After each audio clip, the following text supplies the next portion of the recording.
Buenas tardes, bienvenidos a este nuevo módulo en el que vamos a estar indagando acerca de las relaciones entre el arte y las nuevas tecnologías. Es un módulo en el que vamos a trabajar con distintos temas y con distintos aspectos, pero todos atravesados por el uso justamente de nuevas tecnologías, del video, de la digitalización, de una aproximación, ¿no es cierto?, a estos recursos técnicos que hacen los artistas con la esperanza de poder usarlos como una estrategia creativa, como una estrategia comunicacional, pero también como una estrategia de indagación y de búsqueda acerca de qué sucede con estos nuevos aparatos, cómo funcionan, qué nos pueden ofrecer, qué derivaciones pueden generar. En este módulo, en tan solo estas 4 clases, vamos a tratar de plantear por lo menos algunas reflexiones en torno a algunos de estos temas, ¿no? Probablemente cuando hablamos de arte y nuevas tecnologías, lo primero que pensamos es en el videoarte. Y es probablemente uno de los aspectos que más vamos a estar pensando, que más vamos a trabajar. Es un aspecto bastante incursionado en el arte acá en Argentina y en Latinoamérica. Entonces, bueno, nos va a dar como muchos recursos para poder empezar a hacer y a pensar en algunas cosas vinculadas al uso del video en las artes visuales, ¿no? Pero también hay otros espacios de digitalidad, además del video, que nos van a permitir acercarnos a la obra de algunos artistas. Ni bien aparecen las primeras computadoras, las primeras plataformas, en distintos momentos de la historia van a irse utilizando, además de como herramienta tecnológica y comunicacional, como un espacio de divulgación artística, pero también un espacio de creación artística, ¿no? Entonces vamos a ver cuestiones vinculadas con el arte digital, net art, media art, multimedia.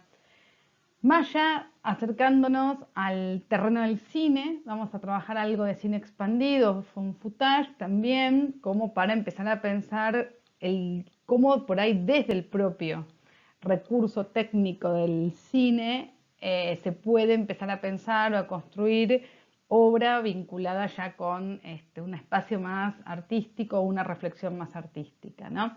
Pero por sobre todas las cosas lo que vamos a ir tratando es de ver cómo estas disciplinas que se usan para muchas cosas también, ¿no es cierto?, con las que nosotros por ahí compartimos en nuestra vida cotidiana o que estamos usando en nuestra vida cotidiana, logran involucrarse o logran alcanzar un espacio en las artes visuales, ¿no? O sea, cómo pueden salir del ámbito doméstico, del ámbito técnico o del ámbito comunicacional, traspasar esas barreras y de repente presentarse en una galería o en un museo y todas las preguntas que nos pueden surgir alrededor de eso, ¿no?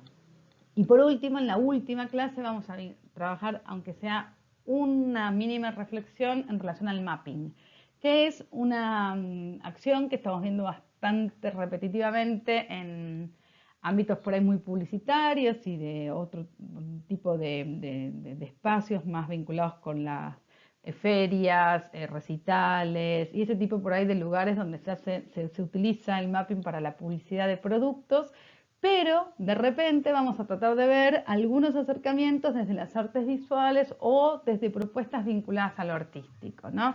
Entonces, bueno, vamos a empezar a pensar y a tratar de indagar un poquito, aunque sea muy rápidamente, en cómo estas disciplinas pueden empezar a pensarse desde los ámbitos de las artes visuales. La primera vez que leí esta frase sentí que justamente se refería a el arte, la relación a las nuevas tecnologías y a ciertas formas que tenemos nosotros hoy en día de ver el mundo y de ver la realidad que nos rodea. Curiosamente la cita es de Cézanne.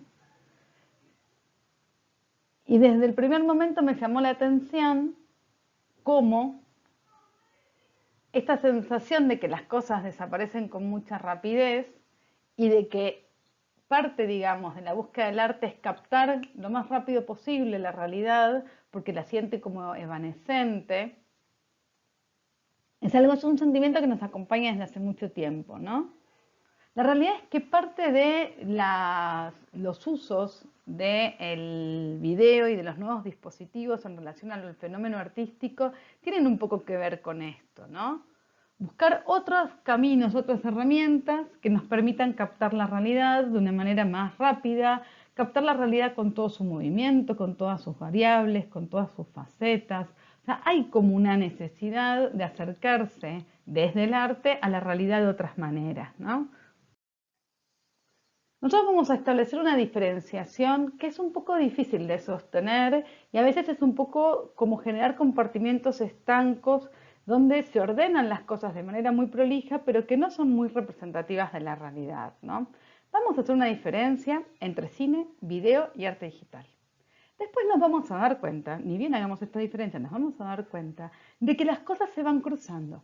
Y de que si bien el cine obviamente tiene sus propias características y el video va a tener características que son bastante diferentes y todo lo que tiene que ver con la digitalidad va a ser también muy distinto, vamos a ver que tampoco es tan clara la división y que hay un montón de cosas que se cruzan, ¿no?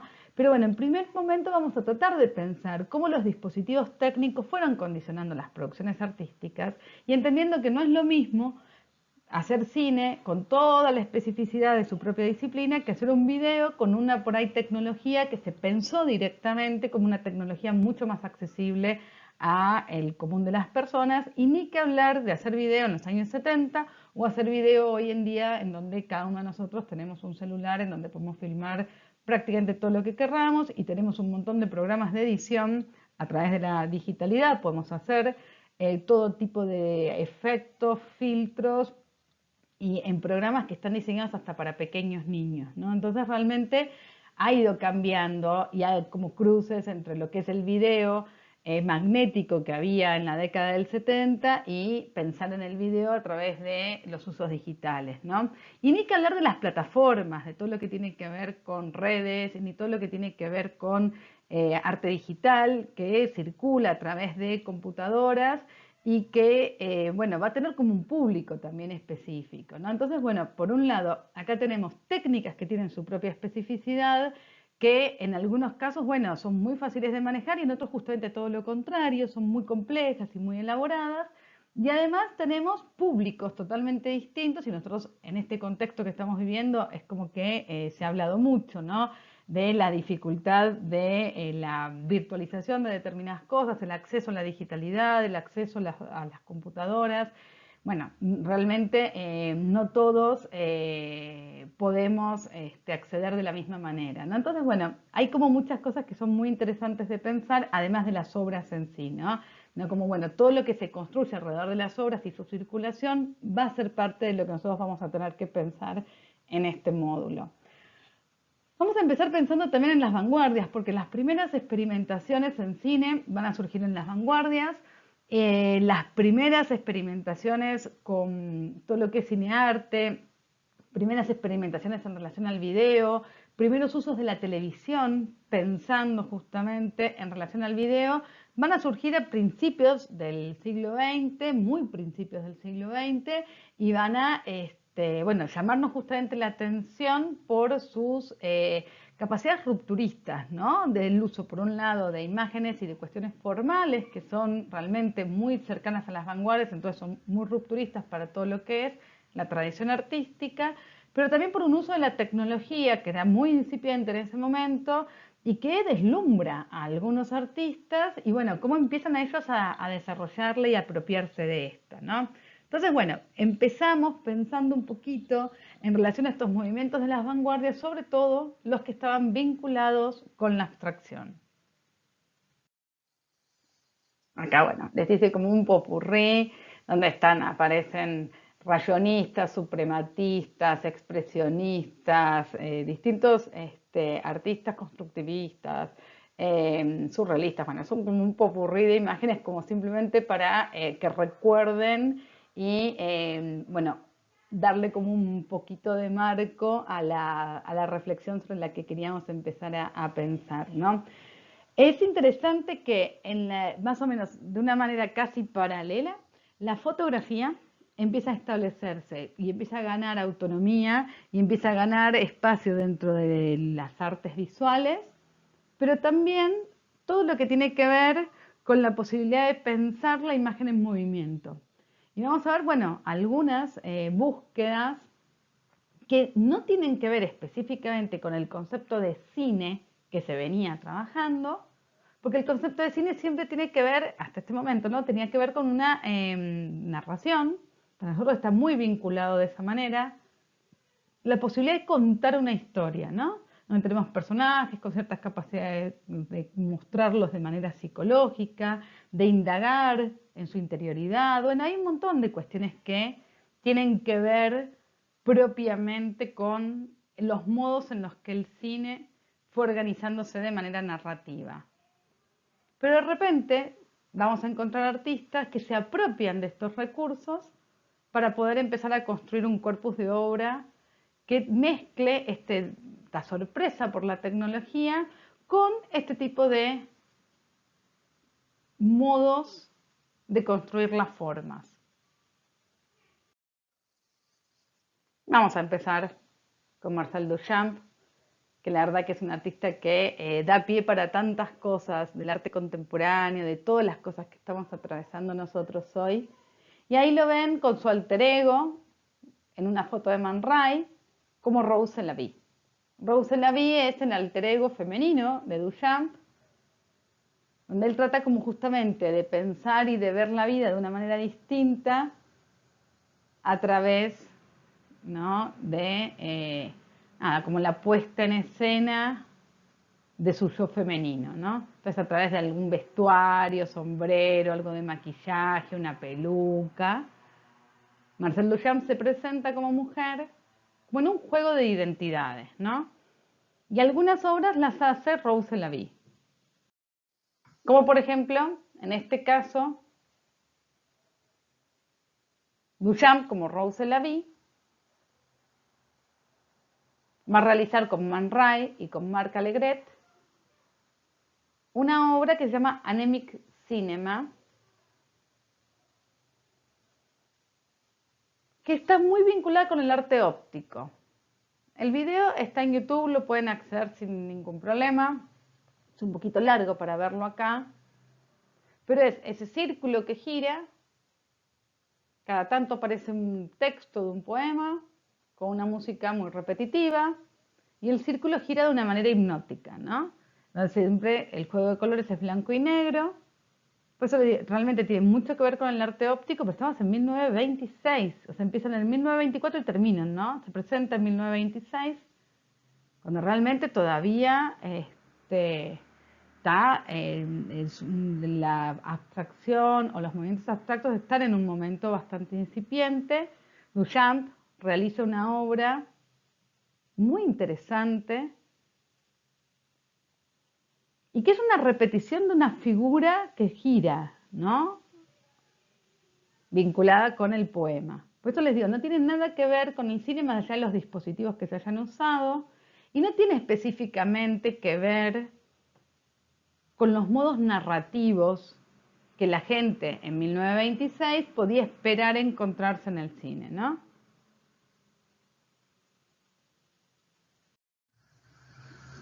Los primeros años del siglo XX fueron importantísimos en el desarrollo de todas estas tecnologías y también en la apropiación que los artistas van a hacer de estas tecnologías. Cómo empiezan a buscar la manera de llevarlo hacia sus inquietudes artísticas, ¿no? Sacarlo por ahí de la esfera puramente comunicacional y llevarlo hacia un espacio más vinculado con las artes. Los primeros años del siglo XX se empiezan a pensarse en relación a estos temas. Ya a principios del siglo XX tenemos la primera transmisión televisiva desde Escocia.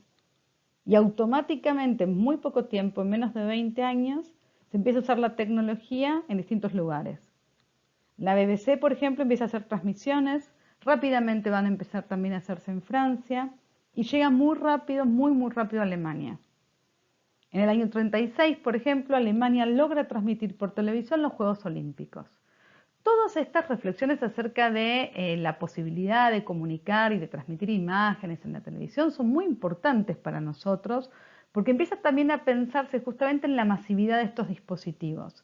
Un poco desde el primer momento se entendió que la televisión podía ser el camino como para llegar a un montón de gente al mismo tiempo y además que la gente no tuviese que desplazarse hacia los espacios artísticos, sino justamente meterse en la casa de las personas.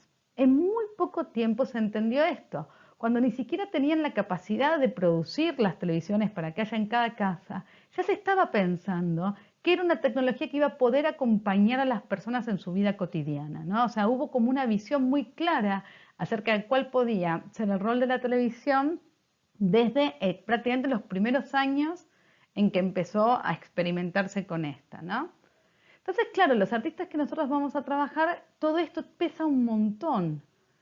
Hay algo en este tipo de manifestaciones artísticas que va a tener que ver con lo efímero. Tengamos en cuenta que las primeras transmisiones televisivas y los primeros modos, ¿no es cierto?, de comunicar imágenes que tenían estos primeros artistas, estos productos que ellos hacían eran obras únicas que no podían ser registradas. Entonces la proyección de esta película, de esta cinta, la proyección de cada uno de estos trabajos era algo efímero, que no se mantenía en el tiempo. No es como colgar un cuadro en un museo. Es algo que sucedía durante una fracción de tiempo y después no volvía a repetirse, ¿no es cierto? Va a pasar mucho tiempo hasta que se puede grabar algo, por ejemplo, que sucede en la televisión o que ellos van a tener la posibilidad de empezar a multiplicar las grabaciones de sus obras, ¿no? O sea, todo es lento y progresivo. Si bien ya son dispositivos que al surgir en el siglo XX los tiempos son mucho más acotados, pero bueno, empiezan como a desarrollarse de una manera paulatina, ¿no? O sea, que en un primer momento todo esto se piensa de una forma muy efímera. Hoy en día, si bien nosotros podemos grabar y tenemos la posibilidad de archivar y de almacenar, la situación no es tan diferente, no es tan distinta. Sigue siendo un tema de conversación, de reflexión entre los artistas, cómo van a ser los dispositivos, cómo va a ser la exhibición de sus piezas, cómo va a ser la acumulación, por ejemplo, de sus piezas y cómo van a circular, ¿no es cierto? Uno puede, por ejemplo, ver una obra de videoarte en un museo y esa obra está sucediendo en la sala de un museo durante un tiempo, pero después, bueno, ¿qué pasa? ¿Cómo se podría pensar la sobrevida, ¿no es cierto?, de esa obra, ¿no? Bueno, todas esas cuestiones tienen que ver con los archivos, tienen que ver con las exhibiciones y la circulación de las obras, y en el caso de estas piezas son muy, muy complejas. Vamos a trabajar un poquito en relación a la recepción que tienen estas piezas, porque realmente generan todo tipo de complejidades a la hora de montarlas, pero también a la hora del público familiarizarse con estas obras.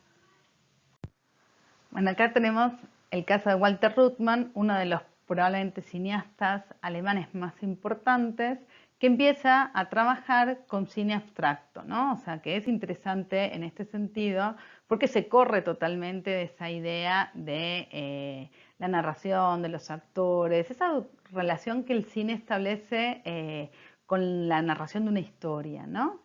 Vamos a ver ahora una obra de Ruttmann, un poco quería mostrarles aunque sea un ejemplo de su trabajo. Elegí porque me pareció que bueno, era muy breve y nos permitía ver un poquito las maneras que tienen de empezar a abordar los temas formalmente, cómo usan las imágenes y un poco, bueno, cómo es la propuesta del autor. En internet, nuevamente, como les decía antes, van a poder encontrar mucho más material si les interesa, como para seguir indagando dentro de su obra.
Bueno, es una obra en la que estábamos viendo, en donde justamente lo que se está trabajando es la relación entre las formas, los colores y la música. Este es un tema muy importante dentro del inicio del arte abstracto, esta reflexión acerca de que se puede unificar distintos aspectos de lo artístico, como por ejemplo las artes visuales y la música, y que las artes visuales no necesariamente tienen que estar relacionadas con la realidad y representarla, o con ideas narrativas y narrar un cuento, un mito, una historia religiosa, un episodio histórico o lo que sea, sino que pueden representar o ser la representación de emociones, sentimientos, y qué mejor que vincularla con la música para explorar e indagar un poquito acerca de eso, ¿no? Entonces de repente la música empieza a ser como el tema al cual las artes se refieren, o la música despierta sensaciones y sentimientos en el artista que quedan plasmados en una obra visual, ¿no? Esta unificación de distintas artes va a ser muy interesante en la vuelta de tuerca que logran darle algunos artistas de la vanguardia, y cómo esto empieza a marcar una tendencia que vamos a ver que recorre todo el siglo XX y que llega hasta nuestros días, en donde las artes pueden justamente pensarse de manera muy relacionada, muy en conjunto, ¿no? Bueno, acá estamos frente a un artista alemán también, Oskar Fischinger, que bueno, nace en Alemania y luego, como muchos otros artistas modernos, va a tener que emigrar a Estados Unidos con su obra, ¿no? Bueno, muchos de estos artistas, por su ideología política, por cuestiones religiosas y por cuestiones vinculadas a sus decisiones estéticas, no pueden sostener su trabajo y su vida y sus indagaciones durante el nazismo, ¿no? Entonces vamos a ver que no es el único que termina trasladándose a Estados Unidos y bueno, termina siendo parte de su carrera en Estados Unidos. Algo que vemos que termina acompañando a muchos artistas de la vanguardia alemanes, ¿no? Alemania fue un espacio muy importante en sus primeros acercamientos al cine, y muchos de estos artistas empiezan a trabajar un montón de obra y empiezan a usar el dispositivo cinematográfico para un montón de obra, ¿no? Pero bueno, después, ni bien aparece el nazismo, muchos de ellos van a tener que emigrar. Esta es parte de la obra abstracta de él, que tiene toda una, digamos, producción artística sobre papel, sobre tela, muchas obras vinculadas siempre a el color, a las formas, las líneas, las imágenes, siempre vinculándose con colores muy primarios, rojos, azules y negros sobre fondo blanco, esas imágenes como de degradé, donde también aparecen los azules y los rojos, esos contrastes, ¿no?, muy fuertes de color, donde la línea, la composición apuntan un poco a un ritmo, ¿no?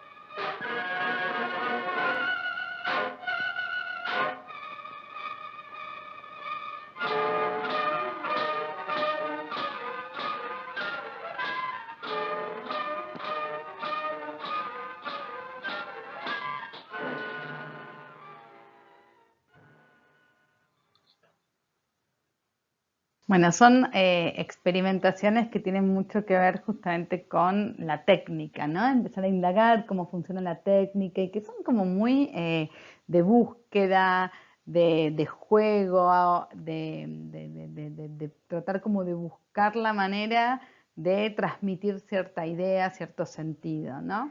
Bueno, acá también tenemos otro artista alemán que se traslada a Suiza, Hans Richter. También él trabaja con distintos soportes, vamos a ver que hace collage, hace dibujo, hace fotografía. Realmente es un artista como muy prolífico y muy experimentador. Está buscando, indagando, mirando nuevos materiales, nuevas técnicas. Nosotros lo que vamos a ver, obviamente, son algunos videos elegidos justamente para poder mostrar, aunque sea como ejemplo, parte de su obra. Pero no quería dejar de señalarles muchos de los trabajos en otros soportes, como para que también establezcamos de qué manera unas experimentaciones condicionan o marcan de alguna manera significativa a las otras, ¿no?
Bueno, en este caso nos vamos a acercar a la obra de un artista bastante distinto, Benjamin Lapowski, que firmaba como Ben Lapowski en Estados Unidos.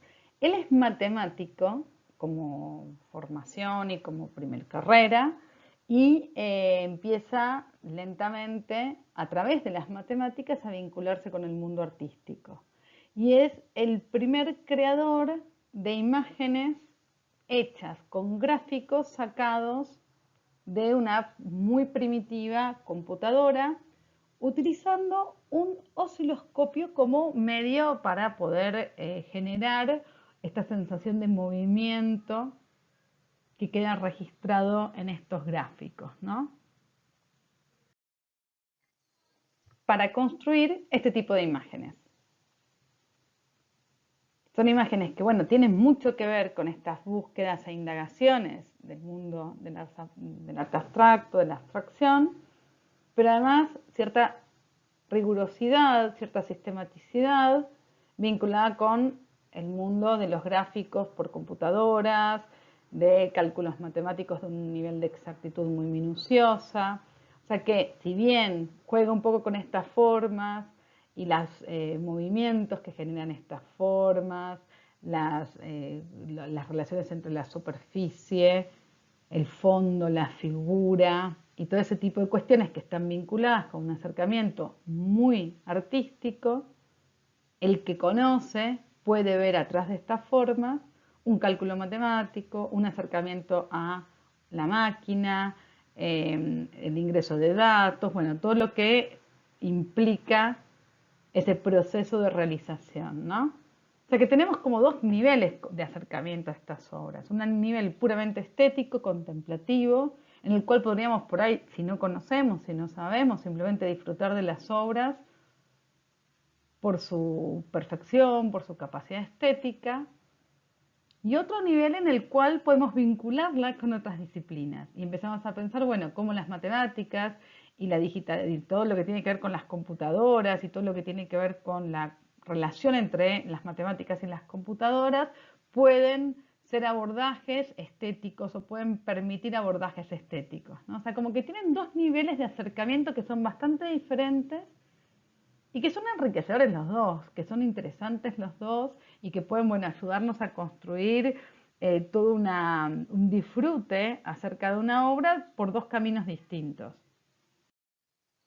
Ahí lo vemos a él con parte, digamos, de sus máquinas. Él trabajaba en una universidad en donde también tenía acceso a mucha tecnología que por ahí para otra persona común y corriente hubiese sido difícil de conseguir. Y viene trabajando en estas indagaciones técnicas, ¿no?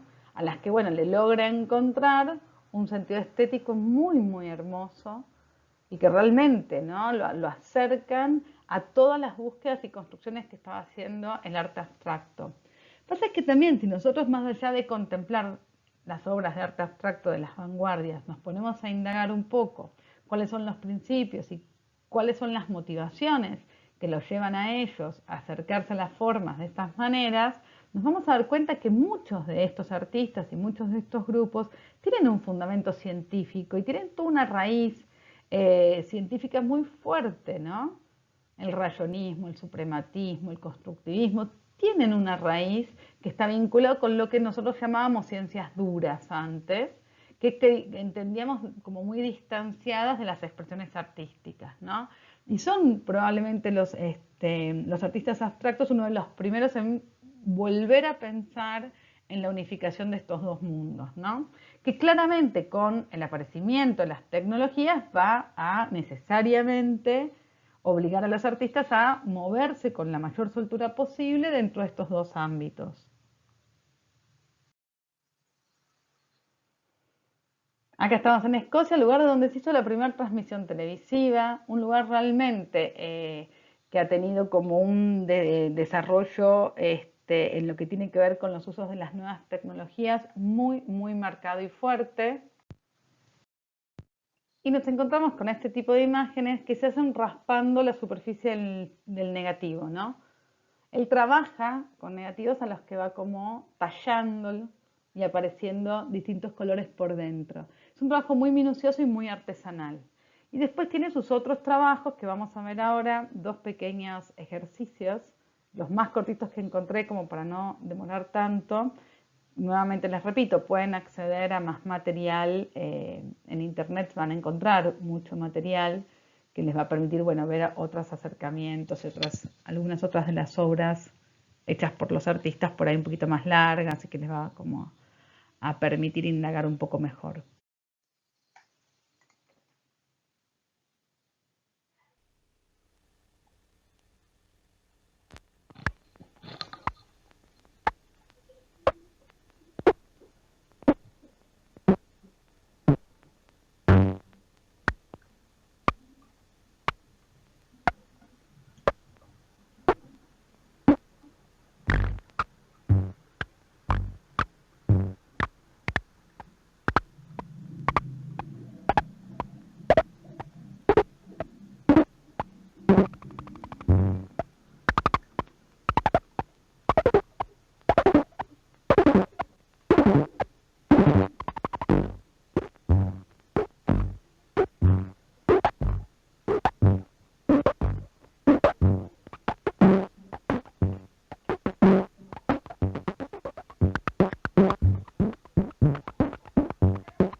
Bueno, realmente acabamos de ver dos videos muy hermosos y excepcionales, también teniendo en cuenta sus fechas de publicación, ¿no? Me parece que uno ha perdido un poco la costumbre de ver este tipo de piezas que en otros momentos en el cine se proyectaban o teníamos esa posibilidad de acceder a cortos. Hoy en día por ahí nos quedan esos espacios previos a las películas de dibujos infantiles que tienen este tipo de experimentaciones tan creativas, pero hay pocos espacios en donde podemos ver cinematográficamente este tipo de realizaciones, ¿no? Y me parece que es como muy interesante indagar en sus primeras acercamientos y sus primeras creaciones, ¿no? En acá ya tenemos la obra de otro autor, Larry Cuba, que, como ya se puede ver, primero porque ha nacido bastante después de los otros que estábamos explorando, y también porque ya maneja, en esta foto justo está elegida a propósito para justamente señalar que maneja otro tipo de tecnología un poquito más cercana a la que manejamos nosotros hoy en día, ¿no? Larry Cuba es un artista muy conocido, un artista visual muy conocido, que bueno, trabaja en relación a las nuevas tecnologías, computadoras, editoras, cámaras, etcétera.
Ahí tenemos los movimientos calculados de Larry Cuba. En un camino distinto, el artista Bruce Nauman, desde Estados Unidos, va a empezar a incorporar las nuevas tecnologías a instalaciones. Y me parece que es como muy interesante algunas de sus propuestas. Nosotros hemos visto, ya cuando vimos el módulo de arte conceptual, obras semejantes a estas, ¿no? Donde hablábamos con luces de neón, la incorporación de textos, la incorporación del lenguaje escrito, la palabra, las oraciones, consignas. Lo veíamos muy repetitivamente en muchos artistas en el arte conceptual. Bauman va a tener además lo que a nosotros por ahí nos interesa más ver en este módulo de la obra de él, es esta relación que va a generar entre los nuevos dispositivos y las instalaciones, que a partir de la década del 60 fueron cada vez más presentes. Acá tenemos un pasillo, ahora en un segundito les voy a mostrar un video muy breve en donde muestra justamente cómo se plantea el recorrido.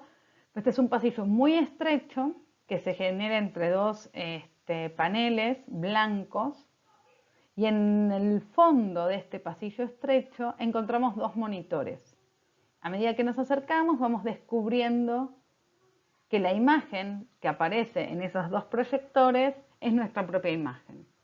Bueno, imagínense que en la década del 70 hacer este tipo de juegos entre lo que se ve proyectado en la televisión y la realidad y que todo suceda en el mismo momento, o sea, soy yo la que está caminando y estoy viendo en una televisión cómo estoy caminando, o sea, la posibilidad de que eso pueda ser visto por el espectador en el mismo momento es realmente una innovación y una sorpresa muy grande para el espectador. Hoy en día nosotros estamos acostumbrados y esto no nos resulta demasiado llamativo ni demasiado trascendente, pero en este momento realmente para un espectador de la década del 70 es de una profunda sorpresa. La televisión juega un poquito, ¿no? El concepto televisión está jugando un poquito con eso. En la televisión lo que se aplana, ¿no? Hay algo que tiene que ver justamente con esa mostración de personajes jerárquicamente significativos, ¿no? Las personas que están pintadas en un cuadro, las personas que aparecen en el cine, en general no son las mismas personas que nosotros vemos en nuestra vida cotidiana. La tele un poco lo que hace justamente es esa operación de acercar ciertas cuestiones súper cotidianas, donde las cosas que suceden no tienen demasiada producción, o sea, es otro tipo de acercamiento de la realidad al espectador. Y acá es justamente como todo esto se transforma en una sola cosa y lo mismo. Bueno, estas son algunas otras distintas como acercamientos y ahora vamos a ver el video como para que ustedes puedan tener una idea de qué se experimentaba cuando se empezaba a caminar por ese pasillo.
Bueno, juega un poco con esa sorpresa de qué es lo que aparece en la tele, qué es lo que significa o no aparecer en la tele, ¿no?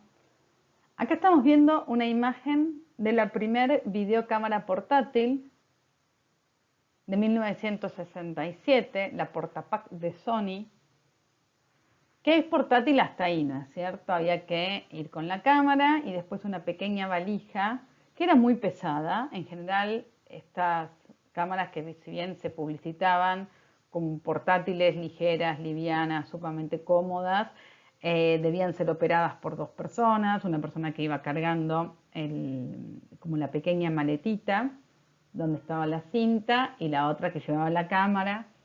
Y un poco lo que quería justamente que empezáramos a tratar de ver es cómo pasada esta primera vanguardia que empieza a construir estas primeras imágenes, la reflexión del arte contemporáneo alrededor de estos dispositivos va a tener que ver en dos o tres cosas, va a apoyarse, ¿no?, en dos o tres cosas bastante interesantes y significativas. Por un lado podríamos resumirlo de esta manera. Los artistas que empiezan a trabajar en el arte contemporáneo en relación al arte y las nuevas tecnologías trabajan con dos objetivos. Por un lado, algunos de ellos pensando justamente en qué significan estas nuevas tecnologías y trabajan en relación a cómo se construyen los discursos con estas nuevas tecnologías, qué posibilidades lingüísticas dan, qué posibilidades formales, estéticas. O sea, trabajan desde una reflexión acerca de la propia tecnología y otros artistas que lo que están buscando justamente es la posibilidad de generar una obra que circule, que sea como más económica y empiezan a hacer una obra más introspectiva, en donde no están pensando específicamente en el medio y no están discutiendo ni con el video, ni con la tele, ni con el cine, ni con las computadoras, ni con las redes, ni con las plataformas, no están discutiendo específicamente lo que tiene que ver con los dispositivos, sino que están encontrando una manera de hablar desde su interioridad, de construir una obra hiperpersonal, de hacer algo que justamente esté reflejando todo su mundo interior, su mundo privado, sus pequeños espacios cotidianos. Y el video o en algunos casos ciertas relaciones con el cine se los van a permitir. Estos serían como los dos grandes caminos que van a atravesar la gran mayoría de los artistas contemporáneos. Por eso para nosotros va a ser importante, además de ver qué dicen, que esto obviamente es lo fundamental, tratar de entender cómo se vinculan con estos dispositivos, porque el dispositivo es fundamental a la hora de trabajar. Y la otra cosa que a mí me parece particularmente importante, y por eso, bueno, un poco ilustrativamente en la imagen de abajo, en donde aparecen un montón de televisiones, y la vinculación con el mapa, ¿no? O sea, hay algo ahí que a mí me parece que es interesante empezar a pensar en los lugares. No todos los lugares van a tener el mismo acceso a la tecnología. Y es una de las cosas que todos los videoartistas y los artistas vinculados a las tecnologías, en lugares como por ejemplo la Argentina, están todo el tiempo manifestando, ¿no? Comprar una cámara, comprar una computadora, editar en determinados países sale muchísimo más caro que en otros. No son iguales las condiciones de producción que tienen los distintos artistas. Entonces también en algunos países por ahí donde las tecnologías son más accesibles, estas son usadas por muchas artistas mujeres que por ahí no o artistas nuevos o artistas que no encuentran, minorías que no encuentran fácilmente acceso a las instituciones artísticas, a las galerías, a los museos, y a través del videoarte o del arte digital logran poder hacer una obra que llegue a un montón de gente y a través de las redes pueden mostrarla y la pueden comunicar y la pueden subir a YouTube y la obra circula un montón, ¿no? Pero bueno, en países donde los accesos a la tecnología son más caros o más limitados, esto no se va a ver de la misma manera. Entonces también nosotros vamos a pensar este tipo de movimientos artísticos situados, tratando de entender que no pasa lo mismo en Europa, en Estados Unidos, en el mundo latinoamericano, no sé, en África, en el mundo oriental. O sea, son como realmente realidades muy distintas que van a condicionar el acceso a la tecnología y por consiguiente el tipo de obra que se va a llevar a cabo y que se va a realizar. Otra de las cosas que nosotros vamos a vincular con un poco todo lo que tiene que ver con estas nuevas tecnologías es en relación a la performance y el video performance. Nosotros estuvimos hablando de performance en un módulo entero al que le dedicamos a pensar acerca de esto, pero bueno, me parece que es interesante cómo muchos de los videos que se construyen y que se piensan y que están circulando hoy en día parten, ¿no?, de una relación con la performance. Entonces, algo vamos a ir como tratando de desentrañar acerca de cuál es la relación entre estas acciones que vinculan la tecnología con el cuerpo, con la propia imagen del artista, con la propia decisión del artista de exponerse frente al otro. Bueno, todo lo que tiene que ver un poquito con eso, ¿no? Tratar de pensar estos videos como objetos documentales que documentan, ¿no? Que sirven como un archivo de las producciones artísticas o como propiamente la obra artística, ¿no? Tratar como de ir viendo cuáles son las diferencias que se van a ir estableciendo en cada uno de los momentos y con cada uno de los autores que trabajemos.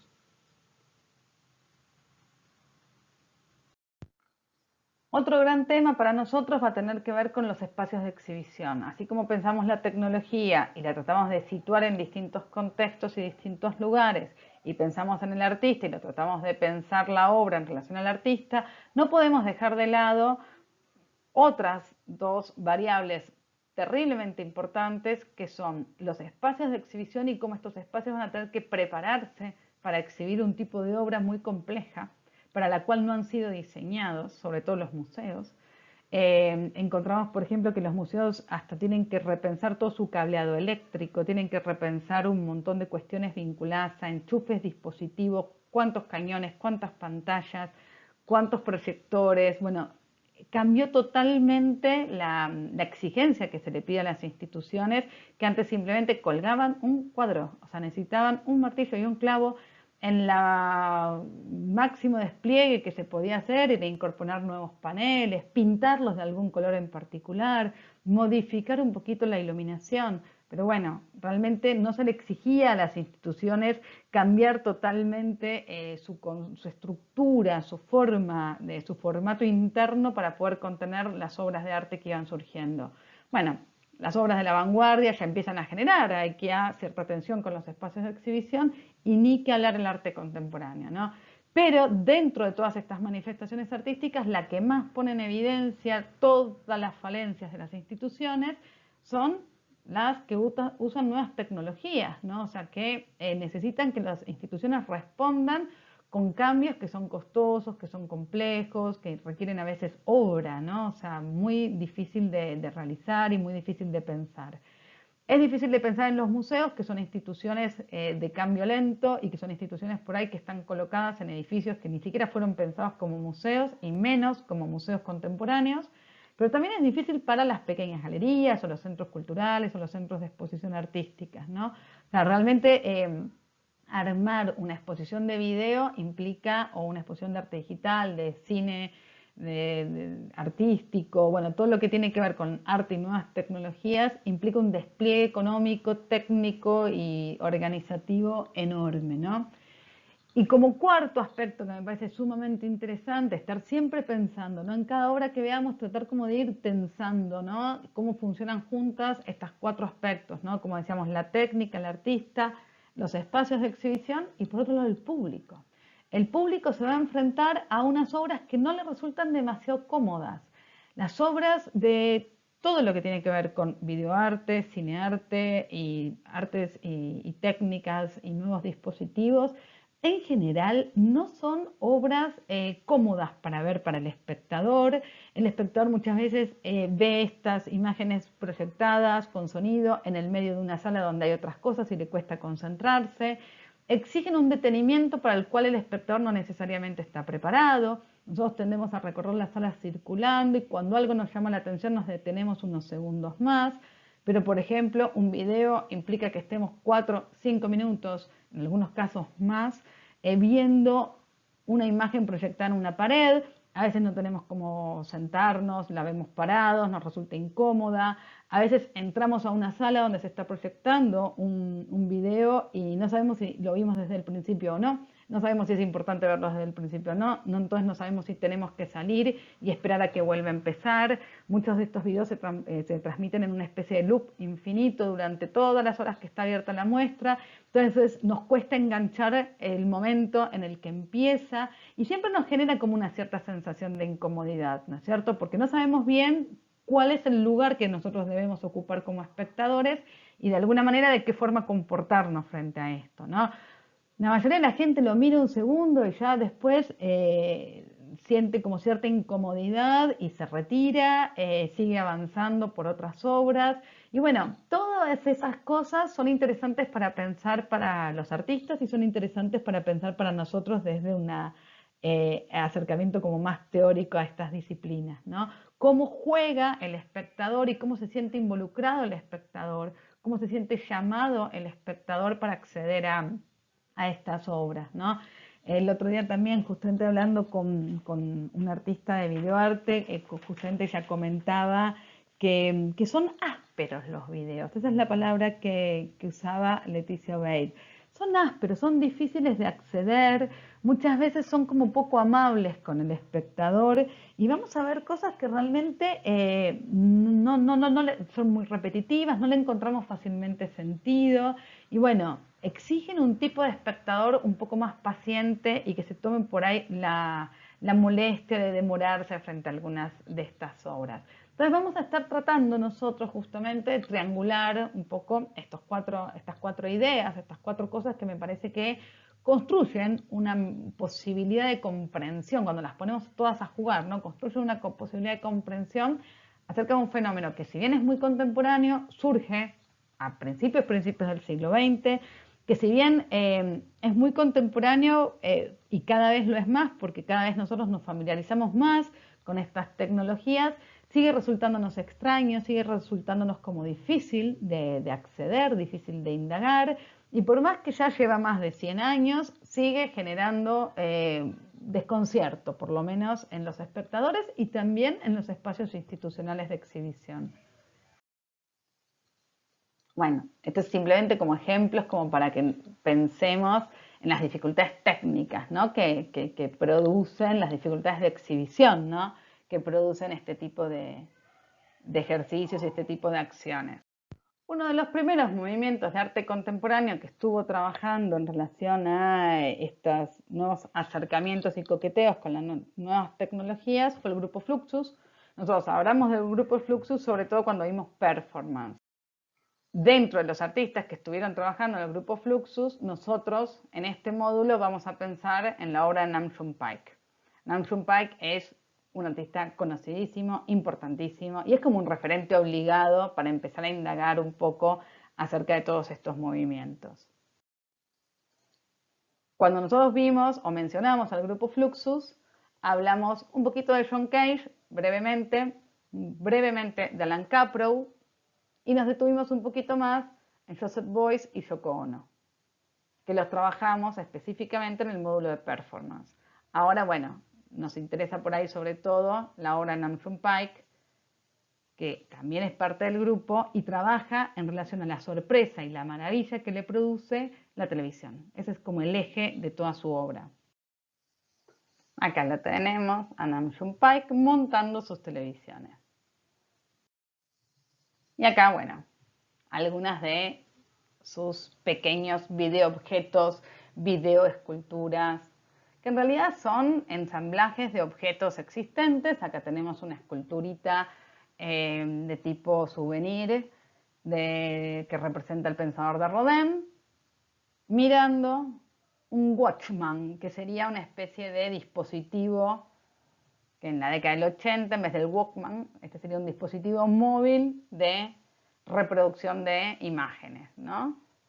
Es el momento donde empiezan a ser masivos o por lo menos a circular los dispositivos individuales que además permitían ser usados mientras uno se desplazaba de un lugar al otro, ¿no?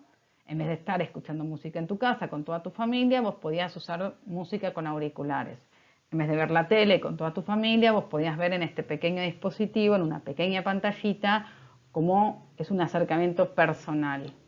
Es interesante también como idea, ¿no? Como ciertas cosas que se pensaban muy socializantes, como la televisión y la música, en la década del 80 y a partir de ahí en adelante empiezan a hacerse de manera individual y hoy en día no nos resulta extraño que distintas personas en una misma casa puedan estar viendo distintos programas en la televisión o puedan estar escuchando distintas músicas, cada uno en un ambiente diferente, ¿no?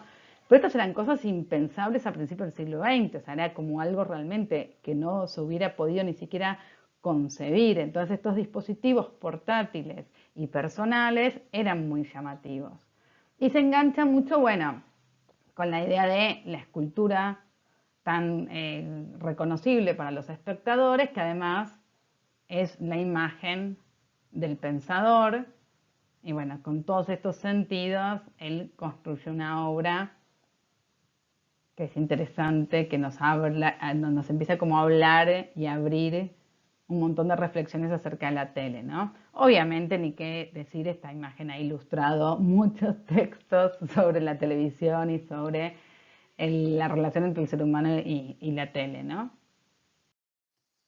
Bueno, acá lo vemos en algunas de las acciones que se hicieron en relación al grupo Fluxus. Ya habíamos hablado de estas destrucciones de instrumentos musicales clásicos. Bueno, fíjense acá cómo él va clavando las teclas del piano para que ya justamente no pueda ser usado para lo que se ha creado. O sea, si las teclas están clavadas ya no suenan. Pero además les va como colocando alambres de púa, las clava con otras cosas y se transforma el piano en una especie de objeto terrorífico y demoníaco, pero al mismo tiempo visualmente muy atractivo. Y después, bueno, algunos se rompen, se desarman, se abren. Hay acá como toda una cuestión de destrucción de instrumentos vinculados con las artes más clásicas, ¿no? El piano, justamente, que es como el espacio, ¿no? El instrumento al que se accede casi como por mandato social, ¿no? Los niños aprenden a tocar el piano, les guste o no les guste. Entonces, bueno, es como un instrumento de acceso bastante extendido, como de un acercamiento a cierto sentido de la música y a cierto sentido cultural, bastante tradicional, ¿no? Y bastante repetido. Él mismo, bueno, habla y explica cómo es su acercamiento al video. Yo hice video al principio como una prolongación más de mis actividades de vanguardia. Claro, porque tiene que ver con eso, o sea, son nuevas tecnologías de artistas que están tratando de tener un nuevo acercamiento hacia el arte. Entonces, estas nuevas tecnologías les resultan muy, pero muy significativas. No me interesaba el contenido, sino la manipulación y construcción de abstracciones con las señales. Pienso que la función de la vanguardia es experimentar nuevas formas del lenguaje. Esto es un poco lo que estábamos mencionando antes, ¿no? Son obras de arte que están pensando en relación a la propia tecnología que se pone en juego y no tanto un mensaje o una idea o un sentido más allá de lo técnico y del aparato y de la reflexión acerca de eso en sí mismo, ¿no? Son muy metadiscursivas, ¿no? Desde el video se habla del video, desde la tele se habla de la tele, desde los nuevos dispositivos se hablan de los nuevos dispositivos.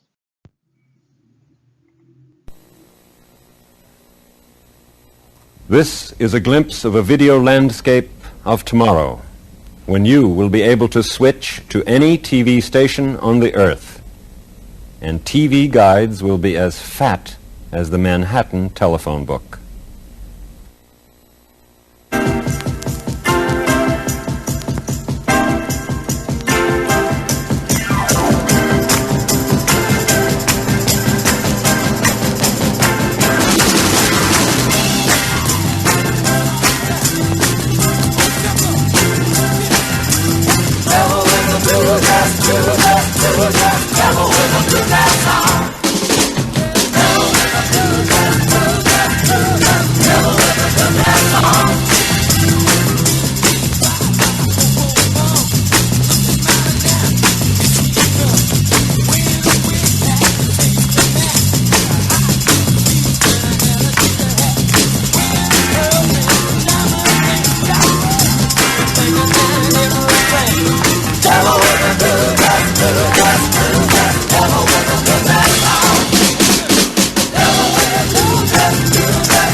Bueno, ahí veíamos un acercamiento a uno de los trabajos de Nam June Paik que para nosotros hoy en día tendría como mucho que ver justamente con el video, con los videos musicales y que nos parecen como, no sé, cercanos o los entendemos desde ese lugar, pero bueno, pensemos que en los momentos en que fueron producidos eran las primeras veces que se estaban haciendo este tipo de cosas, ¿no?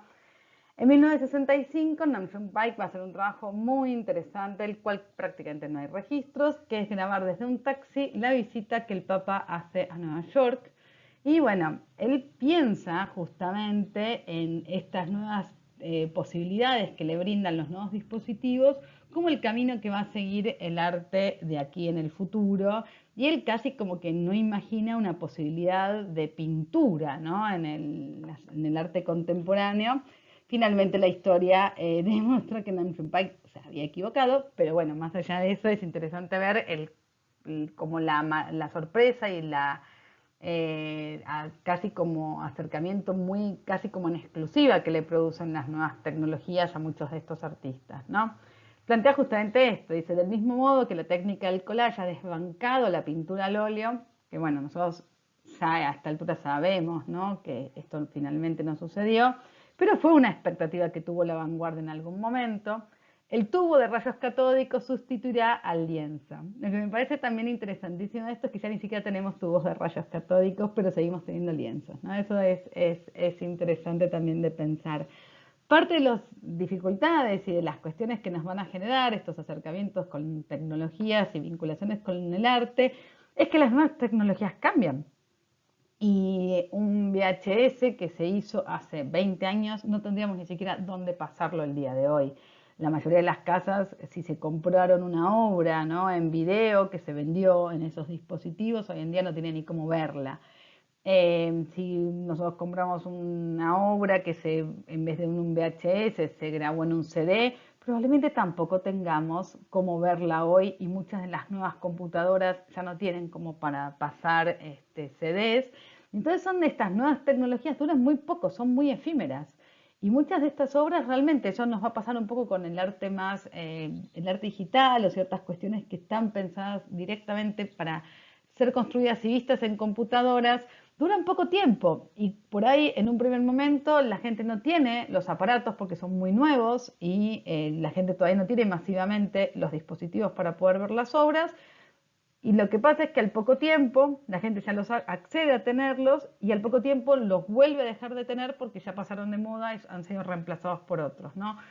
La realidad es que, bueno, ese es uno de los grandes conflictos que se genera en relación a estas obras, su circulación, su acumulación, su archivo, o sea, todo ese tipo de cosas genera nuevas problemáticas. Él, como les decía, ¿no?, trabaja mucho en relación a la tele y acá estamos viendo una exposición en donde se trabajó con música y televisores y la música generaba sonidos que se complementaban con las emisiones de las teles. También, a medida que va pasando el tiempo, algunas de las obras van cambiando los dispositivos, ¿no? Y podemos ver algunas obras que se montaron en distintos momentos, en distintos lugares, y vamos viendo cómo las teles cambian, por ejemplo, ¿no? Acá, si ustedes pueden ver, hay una cámara que filma atrás de la televisión esa escultura de Buda que se mira a sí mismo proyectado en esa televisión que está conectada a esa cámara de video, ¿no? Bueno, nuevamente, en la década del 60, en la década del 70, en la década del 80, en la década del 90, vamos a tener una experiencia distinta en relación a estas obras, que se siguen montando, que se siguen montando, que se siguen montando desde ese momento en adelante, pero que generan un diálogo diferente con el espectador. Y la sorpresa que nos pueden generar en algún momento no se va a ver representada en otros. Pero también en otros momentos vamos a poder reflexionar de algunas otras cosas, ¿no? Es interesante esto que yo planteaba antes acerca de cómo la televisión reproduce la realidad de una forma como poco mediatizada. Y está como relación de la televisión con aspectos muy cotidianos de la realidad. Cuando en cambio por ahí el cine nos muestra una realidad como mucho más construida y adornada y otros dispositivos artísticos también, ¿no? Entonces esta sensación, ¿no?, de mirar en la tele lo mismo que hay afuera y de uno verse, ¿no?, representado por lo que muestra la televisión, es interesante de pensar. Nam June Paik tiene una visión optimista de estos dispositivos.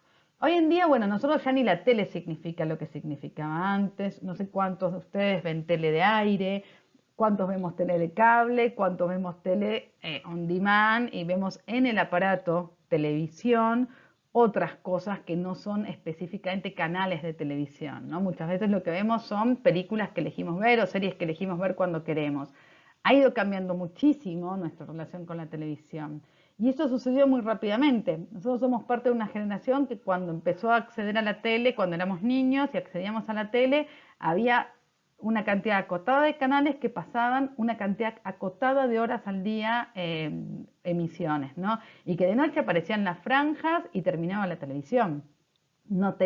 Casi que ni podíamos pensar o imaginarnos en ese momento una televisión que iba a estar funcionando todo el día y con la cantidad de canales a los que podemos acceder hoy, y mucho menos que nosotros pudiéramos elegir qué programa queremos ver y a qué hora lo queremos ver. En esa época, bueno, se veía el programa a la hora en la que ese programa se emitía.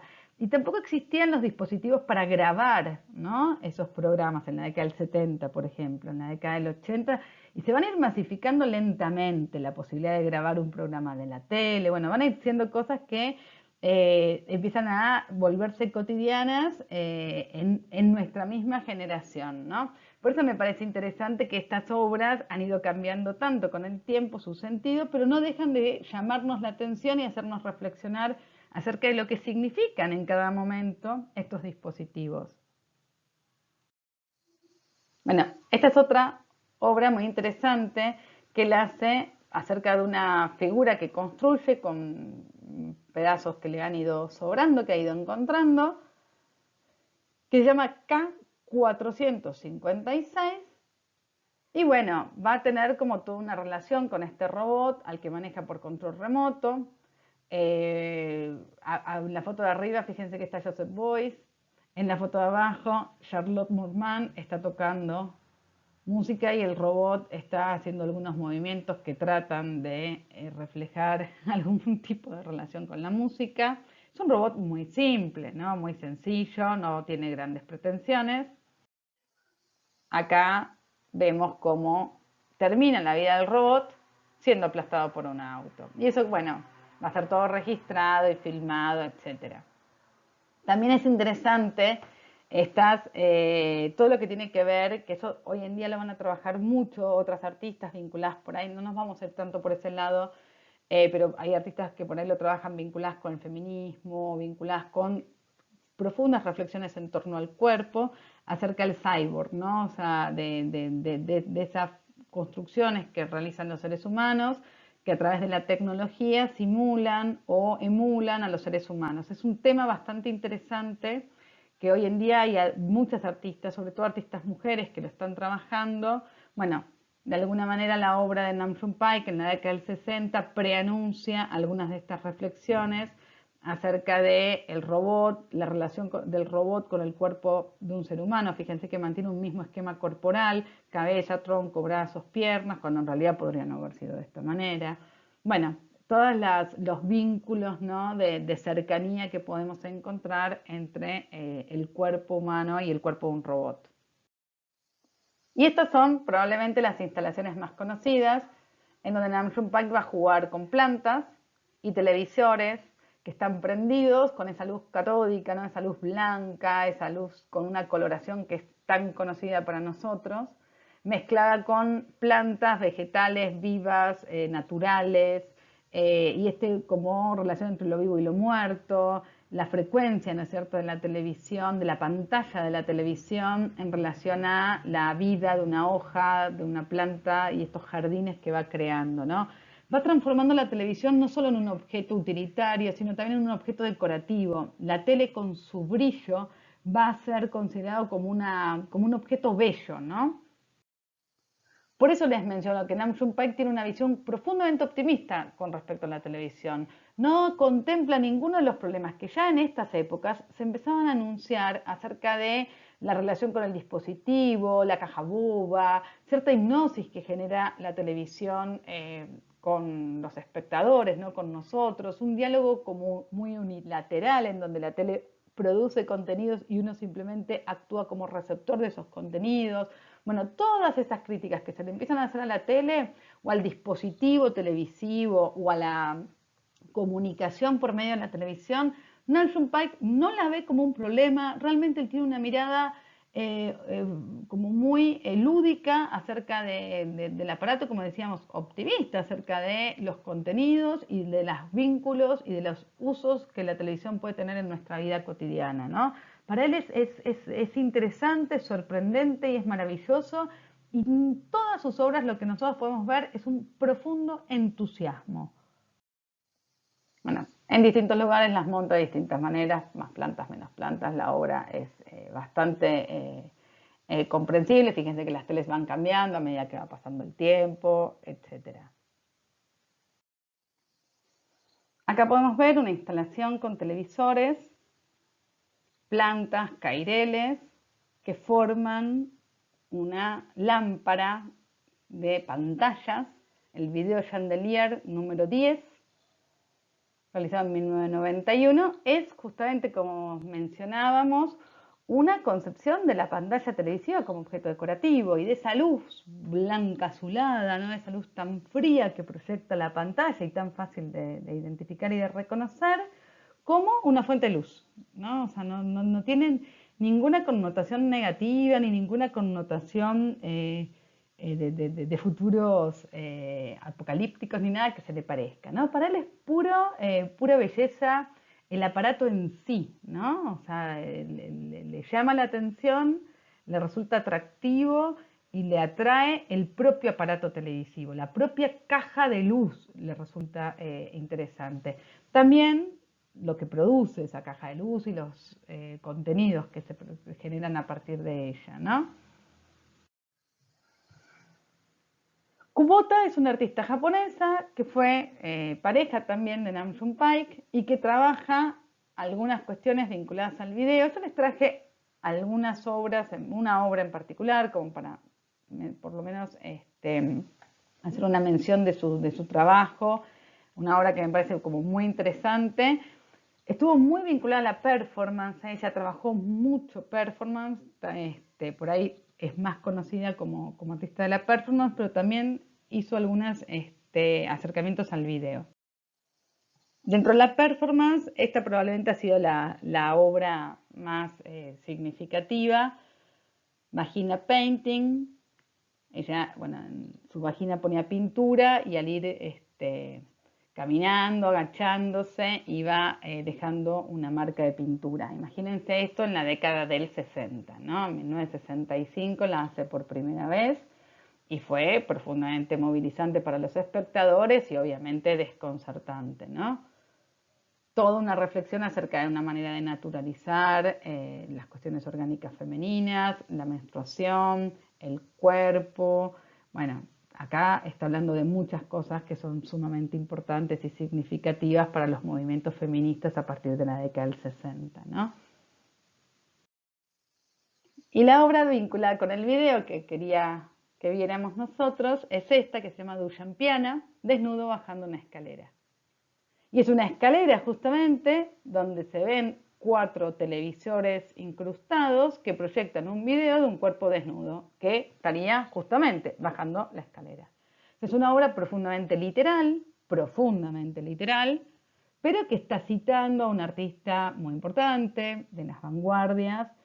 Y me parecía también muy curioso y muy enriquecedor este juego, ¿no?, de referencias y de citas que se van construyendo. El primero que hace un trabajo en relación a un desnudo bajando una escalera es Muybridge cuando hace esta obra, esta fotografía. Él justamente lo que hizo fue trabajar esta posibilidad de la fotografía de captar el movimiento y lo hizo en un montón de cosas, caballos moviéndose, perros moviéndose, etcétera, ¿no? Pero una de las obras importantísimas que hizo en 1887 fue justamente toda esta sucesión de fotogramas de una mujer bajando una escalera. Y se llamó Mujer bajando una escalera y es una mujer que está desnuda. Años después, Duchamp presenta su desnudo descendiendo una escalera. Cuando se le pregunta a Duchamp si conoce la obra de Muybridge, él dice que no la había visto, lo cual puede ser. O sea, ha sucedido en la historia del arte que 2 artistas trabajen obras muy similares y que no se conocen entre sí y no se están copiando y no se han visto. Ha pasado un montón de veces. Para algunos artistas es gracioso, para algunos artistas es traumatizante, cada uno lo vive a su manera, ¿no? Duchamp en un primer momento dice, bueno, la verdad no la tenía esa obra. Muybridge hace un montón de estas, ¿no? O sea, él genera la posibilidad técnica de representar el movimiento. Entonces, claro, fotografía esta descomposición del movimiento de un montón de cosas, animales, personas, etcétera, ¿no? Duchamp lo está pensando desde el futurismo, que también están trabajando en relación a una descomposición del cuerpo y descomposición del movimiento y una forma de captar esa secuenciación del movimiento. Entonces no es tan descabellado pensar que Duchamp haya llegado por su propio camino a una experiencia bastante similar a la del fotógrafo, ¿no? Pero bueno, un poco haciendo cierta gracia y cierta, no sé, humorada en relación a esta discusión de si Duchamp se copió o no se copió, si se inspiró o no se inspiró, si conocía o no conocía. En la revista Life le piden a Duchamp que haga una secuencia de él bajando una escalera, ¿no? Y ahí es lo que vemos en la última de las imágenes, la tapa de la revista Life, Marcel Duchamp descendiendo una escalera. En donde, bueno, se toma un poco con humor esta como relación que siempre se le había atribuido con la fotografía de Muybridge, bueno, como diciendo que es, o sea, más allá, ¿no?, de cualquier discusión posible. Ahí tenemos la obra de Duchamp, ¿no? Él solía ponerle humor a ciertos debates y a ciertas discusiones en relación al arte, ¿no? Bueno, ella está tomando un poco desde la obra de Duchamp y está justamente pensando en de qué manera seguir reflexionando acerca de cómo un desnudo puede bajar una escalera, ¿no? Y lo hace a través de dispositivos muy contemporáneos, que son pequeñas pantallas de televisión, en donde uno puede ver esa cuestión tan literal de la escalera de madera y de las pantallas incrustadas donde hay un desnudo, ¿no? Muy bien, con toda esta información nos despedimos hasta la semana que viene. La semana que viene vamos a seguir trabajando en relación a muchos artistas muy importantes que trabajan en el video. La semana que viene nos vamos a concentrar mucho en eso. El video y algo de arte en relación a, bueno, nuevos dispositivos con computadoras y con otros soportes, ¿no? Así que bueno, espero que se encuentren todos bien y nos despedimos hasta la próxima semana. Hasta luego.